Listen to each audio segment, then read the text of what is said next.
Can we get a...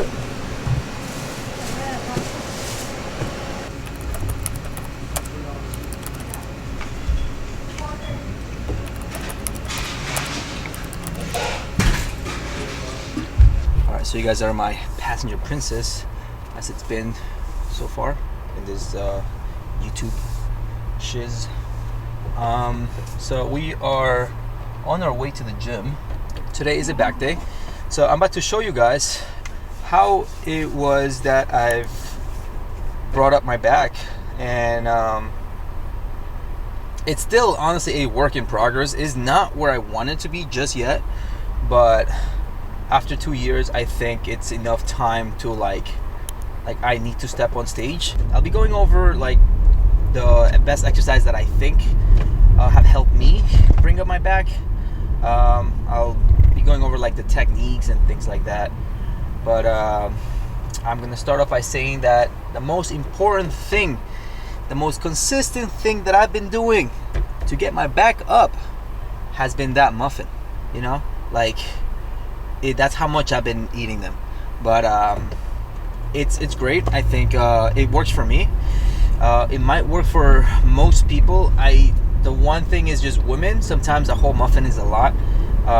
Depends on the women too, I will say. Some women can handle more food than others. But like half a muffin is also good. Or Starbucks has these, like, honestly, they're like cupcakes because they're like really small, but they're still muffins.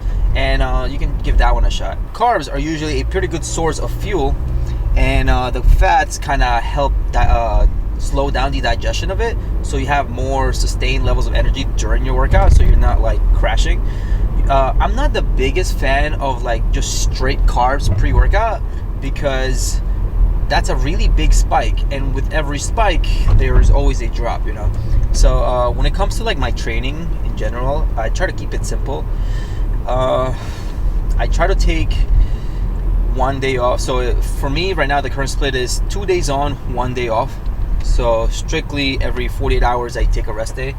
Now I'm pretty flexible on that, because sometimes, you know, I want to work out with someone to make it work, or sometimes I like something comes up. So like I'm not too uptight when it comes to that, and it also kind of keeps me you know, mentally like sane. I think when it comes to consistency, like the long term, if you're like really uptight about a particular thing, you're not gonna be able to do it for long. So having like little bit of flexibility and small changes helps with the consistency thing. As far as my split goes, I do everything once a week, back twice a week, calves 2 to 3 times a week, and abs about 2 to 3 times a week. Sometimes I'll sprinkle shoulders, like I'll do like an extra exercise here and there, and in chest I'll sometimes do less. Chest is the one thing that I can kind of like back off. I've been backing off a lot actually. Like the last year, I've only been doing chest like once every like 10 days, just because it's such a dominant thing that if I don't take the time away from chest to put into something else, I would just look weird. And the whole bodybuilding thing is about proportions. Yes, there's parking. That's deceiving. I don't know if I can show you guys. I'm like, yes, I found parking, and like this tiny little car is just like, he was hidden. All right, but there's parking over here, so we good. All right, so we get into the gym. I am going to go in the gym. When I go in, change shirts, because, you know, every superhero has their costume to go save the world, right? I need a costume to do some pull-ups. No, it helps. It's a mental thing. Changing my shirt helps. You know, I've been wearing this shirt training people today, so it's almost like I'm wearing a uniform. When I take off the uniform, my mindset switches into whatever else I'm gonna do. We're gonna start with some abs, and I'm pretty sure I'm gonna be doing a voiceover this, because frankly the gym is really loud, and like I still need to focus on the workout itself. So I'm gonna be telling you guys about technique and like form and stuff from my own house after I'm done with the workout, and I rewatch the videos and I catch you inside. So we are starting the workout with some leg raises here. I am a big fan of doing abs before back day or leg day or any other workout whenever you're running low on time and you don't really have much time to warm up. This is a nice, quick and easy way to get blood flowing, to activate your core, and honestly to just sprinkle abs throughout the week. I don't have a particular day for abs, but and I also don't really like doing abs, to be honest. This is kind of me just forcing myself to get some ab work in for the week. I think it's also important to really have your core activated before any like heavy compounds, especially for like back day or like leg day. So I'm a fan of doing these.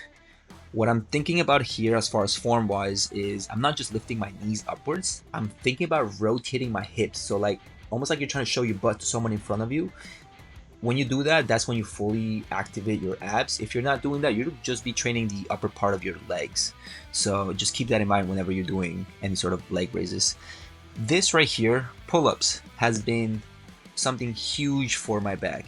I've been doing a 10 by 10 before every back day the last year and a half ish, and I think it's made a huge difference when it comes to my back. Some people it might be too much. If this is too much, then start off with an assisted or start with less reps, less sets, but eventually build up to that. Also, you may want to change your grip here and there because that same repetitive motion might put a lot of stress on your shoulders. So underhand, closer overhand is fine. Just whatever helps you not feel super tight. Right after, we went into some barbell rows, and right here I'm just starting with the bar. Nothing crazy. I'm still trying to warm up, but I'm not warming up the temperature of my body anymore. It's more about the movement pattern itself. So whenever you're doing heavy compounds, there's a lot going on. Well, at least you should be thinking of a lot of things going on, because when you're not thinking about the right things, you're probably doing the wrong thing. So for example, on this one in particular, I know I'm going super slow. I'm trying to like really focus on the lats. And to do that, I'm thinking about leg pressing the floor. That's going to create stability. I'm breaking the bar with my hands to help me activate my lats, keep my elbows in place. I'm also thinking about my elbows going towards my hips. I'm rolling my shoulders forward, but I'm also rolling them back on the way when I'm rolling back up. Because it is heavy, I'm starting to swing a little bit, but that's fine. My back is still straight. And sometimes when you're pushing yourself, the last few reps, the last 3 reps might not look pretty. As long as you're safe, you can keep pushing it. Now this is the really heavy compound that I did for the day, the 1-arm dumbbell rows. If you notice, I'm trying not to rotate as much as I can. The way you do that is by 1, focusing on that, and 2, by really making sure that you're stable. So how do you do that? By leg pressing the floor with the same leg that you're pulling. So in this case, I'm pushing hard into the floor with my left leg. I'm also pushing hard into the bench with my right hand. Notice that I'm letting my shoulder kind of roll forward, but I'm also rolling it back every time. That's super important for your lats. I'm here, I think I was really fatigued at this point. I went for like 8 or 10 reps, I believe, and this was super heavy for me at the time. So and the reps don't look as pretty, but if you notice, I'm not really rotating too much. It's more about the shoulder kind of going forward, and I'm trying not to swing. This is the last one. I'm a big fan of pullovers, and same thing with the form. It almost seems like redundant at this point of how much of a robot I'm trying to look like, but that's also because I'm trying to stay stable. If I'm not thinking about stability, if I'm not thinking about shutting off everything else and just strictly focusing on the lats, then I'm not growing the things that I need to grow, and proportions is going to affect you when you step on stage. What I'm trying to do here in particular is I'm not rowing, so I'm not pulling with my elbows towards me. I'm actually reaching away from myself, so my hands are as far away from my body as I can. When I get to the bottom, I'm not thinking about pulling backwards. I'm actually thinking about pulling downwards towards the floor. So keep that in mind whenever you're doing pullovers, and I really try to emphasize the stretch. If you notice, I'm spending a lot of time on my way back up. Like I'm going slow on the way back up. So the stretch is super important when it comes to lats. And then that was kind of it for the voiceover, guys. Right here is some posing. This is kind of what we're looking like 9 weeks out with the back pump. And yeah, guys, I will kind of keep you updated on the diet on the next video. And right here I'm going to show you guys the next day I went to get some work done by EJ. So enjoy the next clips, and I will catch you in the next voiceover.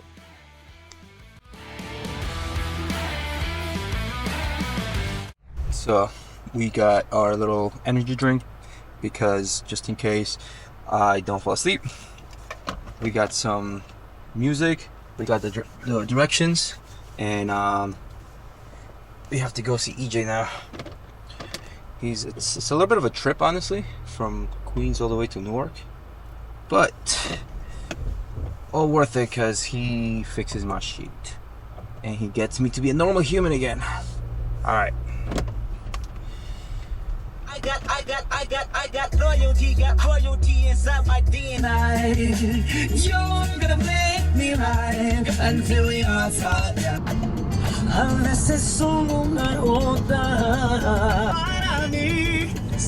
Honestly, I'm just taking this one in particular because I'm running late, and just to prove to EJ that I swear I left my house super early.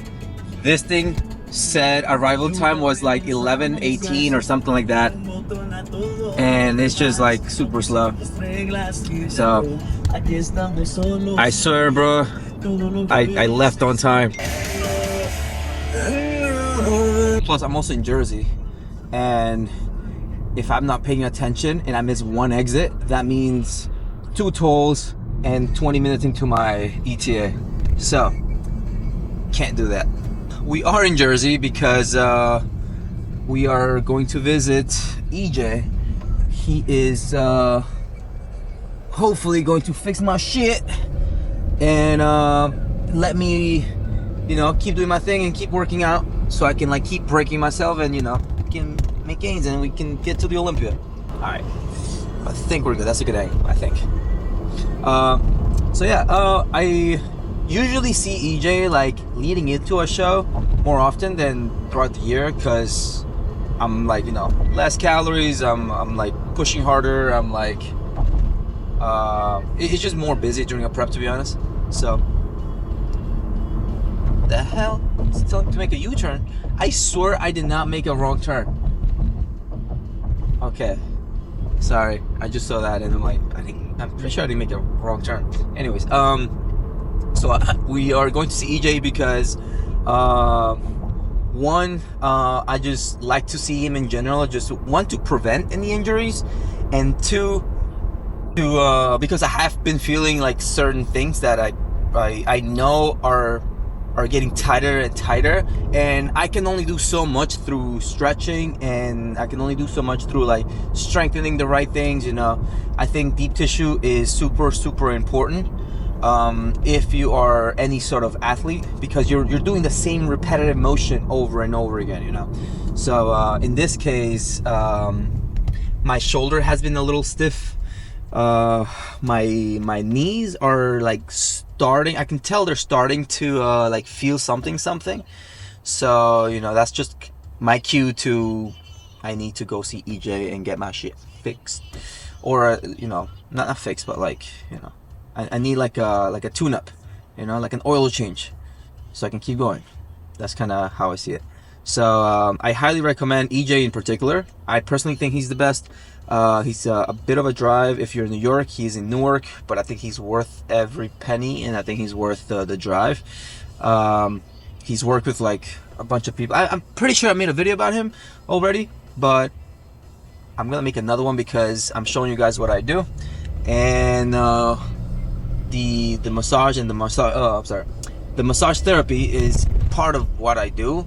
It allows me to keep pushing myself. So, and then not even that, the average person, honestly, even my clients that don't compete or just have a normal 9 to 5, I tell them to get a massage all the time, because you will feel tightness from even daily life, just from sleeping on one side, or sitting down at a desk for so long. All those things do add up, and if you're not doing something about it, your body's going to let you know the hard way. So we are currently, I'm 7 minutes away, which is great. Having an appointment with him at 11:30. Definitely need it. Some energy drink. I rarely drink these, by the way. So this is currently my little lunch bag where I carry my meals. It's funny because there's actually no plants in this.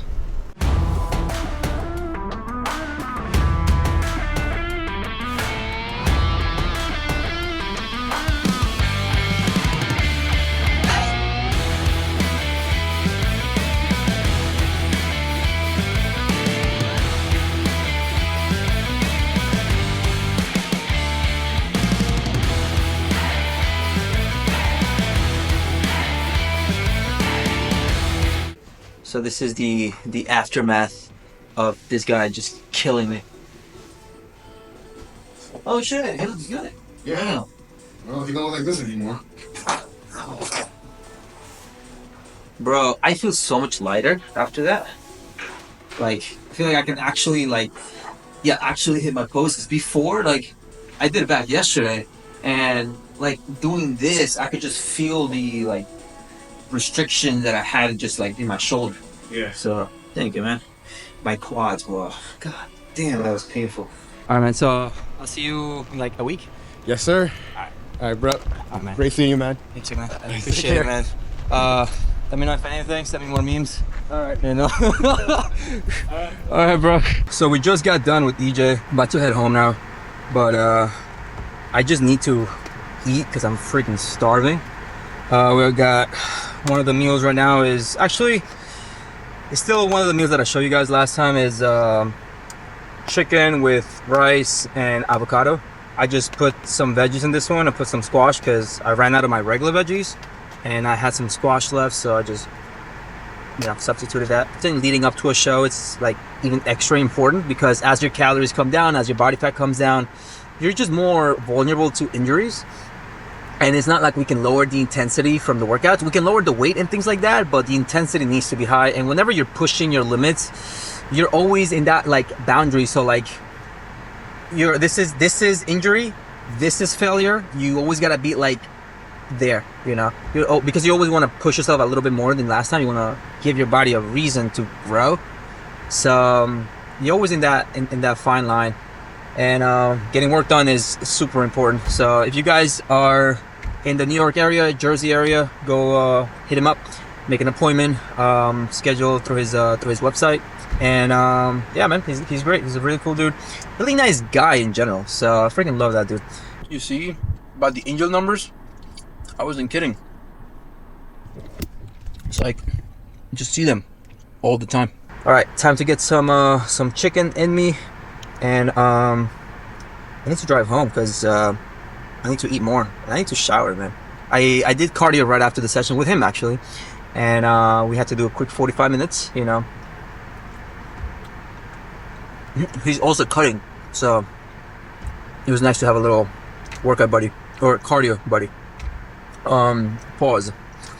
That didn't sound right, but you guys know what I mean. I will catch you guys on the next clip, and yeah, that's about it.